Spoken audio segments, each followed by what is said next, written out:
Hello everyone. देखिए आज हम लोग अपना जो लास्ट लेक्चर है उसी के आगे कंटिन्यू करेंगे। हम लोग क्या डिस्कस कर रहे हैं, आर ओ का जो फैब में एग्ज़ाम होने वाला है, ठीक है, उससे संबंधित हम लोग मोस्ट इंपॉर्टेंट PYQ इसको देख रहे हैं। ठीक है, मैक्सिमम वो PYQ यहाँ पे शामिल किया है ना जो आपको मतलब कि बहुत ज़्यादा अति संभावित कह सकते हैं आने की जो संभावना रहती है उसको शामिल किया जा रहा है। ठीक है, साथ में देखिए हमारे चैनल का टेलीग्राम ग्रुप है, आप इसको ज्वाइन कर लीजिए और इसमें जो भी आपकी क्वेरी डाउट जो भी होते हैं पूछते रहिए।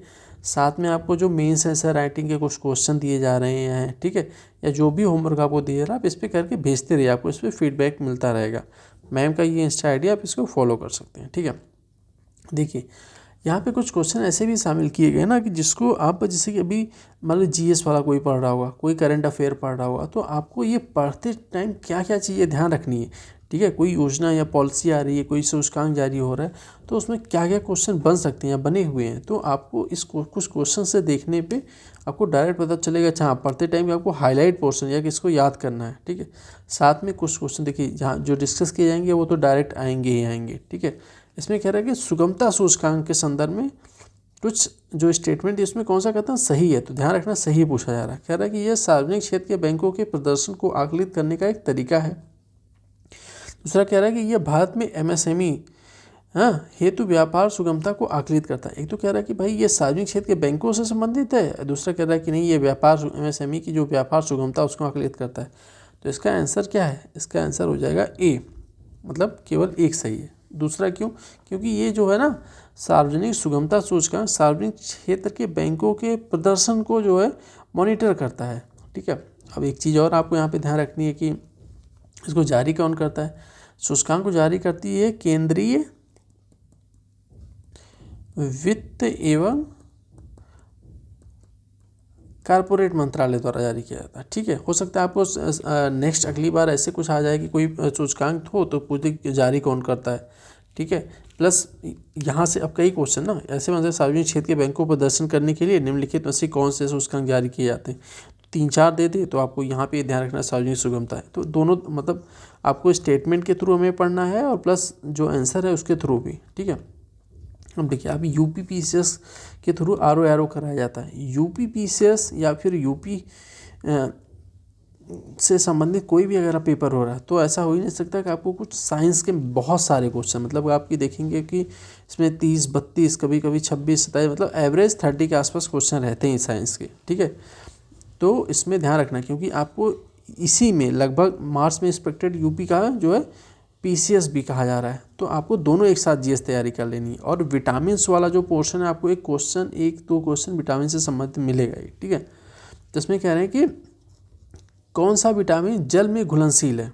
ठीक है, अब देखिए दो चीज़ होती हैं कि एक तो जल में घुलनशील और एक वसा में घुलनशील विटामिन पूछे जाते हैं। ठीक है, हालांकि कुछ क्वेश्चन ऐसे भी रहते हैं जहाँ पे दो आंसर सही होता है, वो आयोग के ऊपर हो जाता है कौन माना, तो उसमें आपको ये दोनों सही हो सकता है। ठीक है, B एंड C कैसे, देखिए जल में घुलनशील विटामिन कौन कौन से हैं, जल में घुलनशील है B एंड C हैं। जल में घुलनशील विटामिन शरीर में जमा जो है, वसा में घुलनशील विटामिन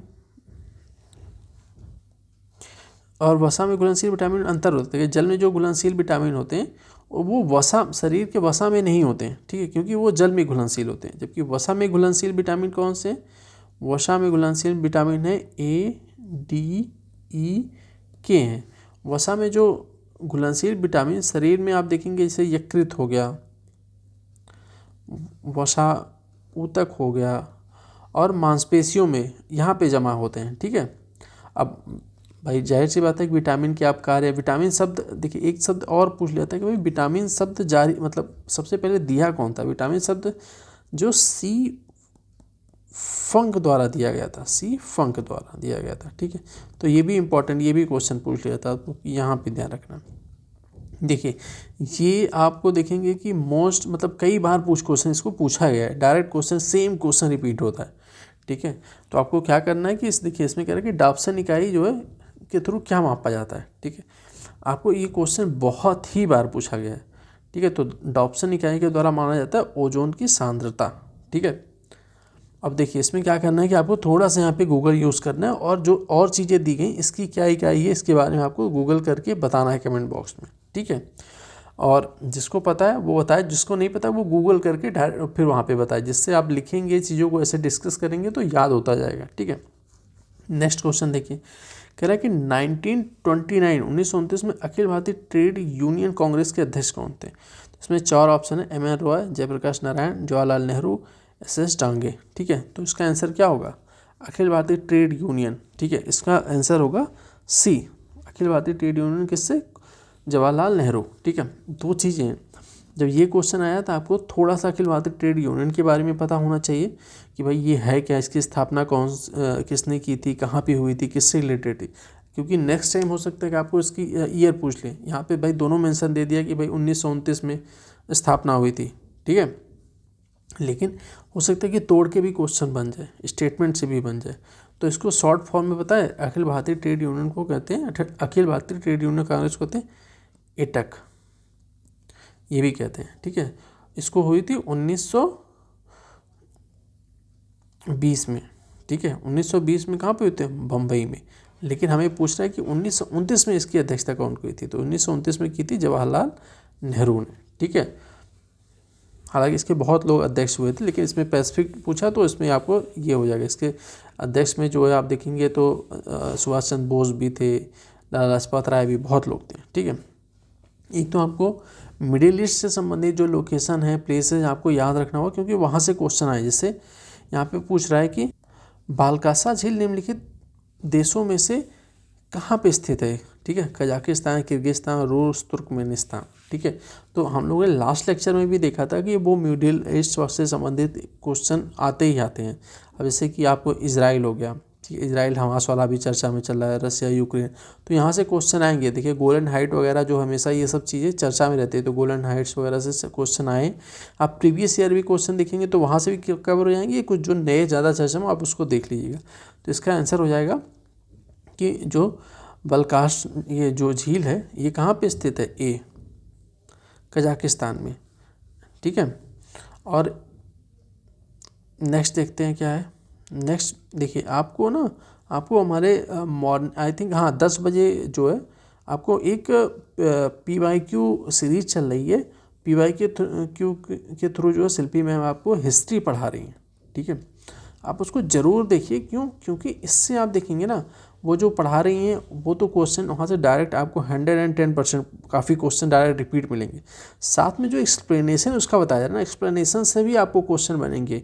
आप पेपर के बाद एक बार फिर विजिट करिएगा, देखिएगा कहाँ कितने क्वेश्चन बन रहे हैं, उसमें ज़रूर आएंगे। ठीक है, देखिए यहाँ भी उसी से रिलेटेड एक क्वेश्चन है कि दे रहा कि मध्य पाषाणीय स्थल की भौगोलिक दृष्टि से क्या करना है, आपको पश्चिम से पूर्व की तरफ बैठाना है। जैसे देखिए यहाँ पे कुछ प्लेसेस दे दिए गए। ठीक है, मध्य पाषाण स्थल है और उसमें आपको पता है कि किस राज्य में है, उस आधार पे आपको पश्चिम से पूर्व जो है क्रम वाइज बैठाना है। ठीक है, अब देखिए इसमें ये दिया है कोड, मतलब कि आपको क्रम वाइज बैठाना है। ठीक है, दो चीज़ें हैं आपको, तो एक तो पहले पता होना चाहिए कि लोकेशन कहाँ पे है। ठीक है, जैसे आपको कुछ लोकेशन, इसका हालांकि आंसर हम आपको पहले बता देते हैं, इसका आंसर है सी होगा। ठीक है, कैसे, देखिए पश्चिम से पूर्व अगर जाएंगे तो सबसे पहले आएगा महदहा, महदहा कहाँ पे है, आप देखेंगे यूपी के ना, ये प्रतापगढ़ में है। ठीक है, लेखैया जो यहाँ पे है, लेखिया ये कहाँ पे, ये भी यूपी के मिर्ज़ापुर में स्थित है। फिर पैसरा आ जाएगा आपका, पैसरा कहाँ पे है, पैसरा आपका आएगा ये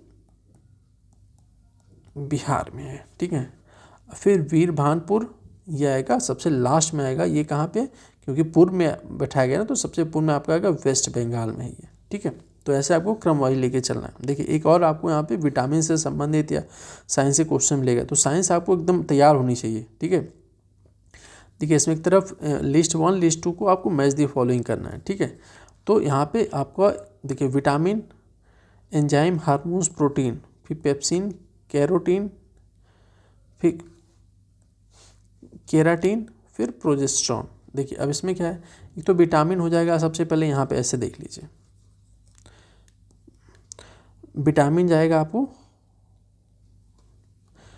केराटिन में, फिर एंजाइम, पेप्सिन, हार्मोन्स, ये हार्मोन से प्रोजेस्टेरॉन, फिर प्रोटीन आएगा, इसमें आपको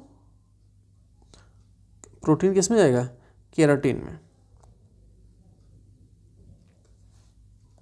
देखिए यहाँ पे ये इसको जो है ना, ये इसमें जाएगा केराटिन में, जो है केराटिन में जाएगा प्रोटीन, और कैरोटीन में आपको जाएगा विटामिन। ठीक है, मतलब यही है इसका कौन सा आंसर है, डी, कि 2 1 4 3। ठीक है, तो ऐसे आपको विटामिन वाला आपको पोर्शन एक क्या करिए, A4 साइज पेपर में या किसी पेपर में आप लिख के, क्योंकि देखिए बहुत थोड़ा सा फैक्चुअल तो कई बार आप देखेंगे तो याद हो जाएगा। ठीक है, अब देखिए ये आपको बुद्धिज्म जैनिज्म से जाहिर सी बात है बहुत से कार्य क्वेश्चन आते हैं, तो इसमें एक तरफ स्थल है और संबंधित तीर्थांकर, मतलब कि ये क्वेश्चन आपको आता है बहुत बार, आप देखेंगे रिपीट हुआ सेम क्वेश्चन। ठीक है, तो इसमें आप सीधे देख लीजिए कि श्रावस्ती, श्रावस्ती में किसका स्थल है, श्रावस्ती में है संभवनाथ। ठीक है, श्रावस्ती में है संभवनाथ। फिर काकंदी, ये ना काकंदी, काकंदी में कौन से, ये काकंदी में है ये 3। ठीक है, सुविधिनाथ। फिर अयोध्या में, अयोध्या देखिए इनका ना एक बार आप देखेंगे इनको जो ऋषभनाथ थे इनका जन्म अयोध्या हुआ, तो यूपी के पेपरों में सीधे कई बार ऐसे भी क्वेश्चन है कि भाई कौन से तीर्थंकर जो हैं जो यूपी के अयोध्या में पैदा हुए, तो आपको सीधे इनका नाम पता होना चाहिए। ठीक है, और एक बचे पभोषा, तो इनका ये हो जाएगा 2। ठीक है, तो ऐसे आपको देखे चलना है, और इसमें क्वेश्चन जो है डायरेक्ट, इसका आंसर क्या है, इसका आंसर सी है।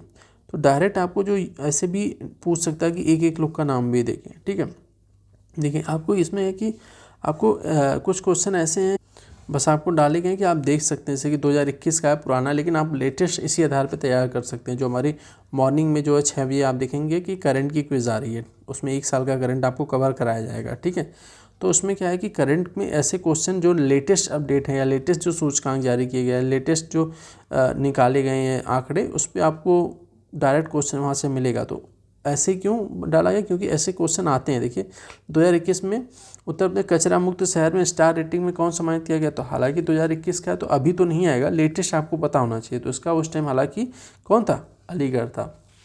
अब इसको जो है कौन जारी करता आपको पता होना चाहिए, इसको कहता है आवास एवं शहरी मामले के मंत्रालय द्वारा। ठीक है, अब देखिए नेक्स्ट जो है इम्पॉर्टेंट, जो बहुत सारे जैसे गांधी हो गए, तिलक हो गए, राजा राम मोहन राय हो गए, ऐसे भी कुछ जो बहुत चर्चित व्यक्ति हैं आपके इतिहास में, हिस्ट्री में, उनके जो किताबें लिखी गई आपको याद होनी चाहिए। ठीक है, क्योंकि आप इसमें देखिए इसमें क्या करें कि 1809 में राजा राम मोहन रॉय ने अपनी पुस्तक गिफ्ट टू मोनोथिस्ट निम्नलिखित में से किस भाषा में लिखा गया था। ठीक है, तो देखिए यहाँ पे लैंग्वेज पूछा गया, लेकिन आपको कई बार जो है इसमें सीधे क्या नाम है, एक तरफ पुस्तक दे दी जाती है, एक तरफ थिंकर के नाम, तो आपको मैच दी फॉलोइंग के क्वेश्चन बहुत ढेर सारे देखने को मिलते हैं। हालांकि ये जो राजा राम मोहन रॉय ने लिखी थी गिफ्ट टू मोनोथिस्ट, ये जो है लिखी गई थी फारसी में, सी। ठीक है, नेक्स्ट क्वेश्चन देखते हैं। ठीक है, निम्नलिखित में से कौन से पादप हार्मोन्स हैं, देखिए अभी ये भी क्वेश्चन आया था, निम्नलिखित में से कौन से पादप हार्मोन्स हैं। ठीक है, इंसुलिन, थायरॉक्सिन, साइटोकाइनिन, एस्ट्रोजन। ठीक है, इसमें अब आपको इसमें क्या हो जाएगा आंसर, ठीक है, इसका आंसर हो जाएगा साइटोकाइनिन। ठीक है, तो ऐसे ही देखिए अब नेक्स्ट जो हम लोग का लेक्चर होगा इसमें हम आगे कंटिन्यू करेंगे। आपको अगर और सारे क्वेश्चन या कुछ और डाउट हो या कुछ भी क्वेरी हो तो आप ज़रूर बताइएगा। ठीक है, और अगर कुछ भी पूछना हो तो आप उसमें कमेंट बॉक्स में पूछिएगा, तो उसको आंसर हम लोग डायरेक्ट, आपको पता है तब भी, नहीं पता होगा तब भी आपको बताया जाएगा, कहीं ना कहीं सर्च करके पूछ से। ठीक है, क्योंकि देखिए साथ मिलकर तैयारी करेंगे तो जल्दी चीज़ें निकलेंगी। ठीक है, तो आप लोग जो भी क्वेरी डाउट है ज़रूर पूछिए, जो भी सुझाव है जो भी है ज़रूर बताइए। आप इस वीडियो को लाइक करिए, शेयर करिए लोगों के साथ। ठीक है, चलिए तब तक मिलते हैं नेक्स्ट लेक्चर में, तब तक के लिए धन्यवाद।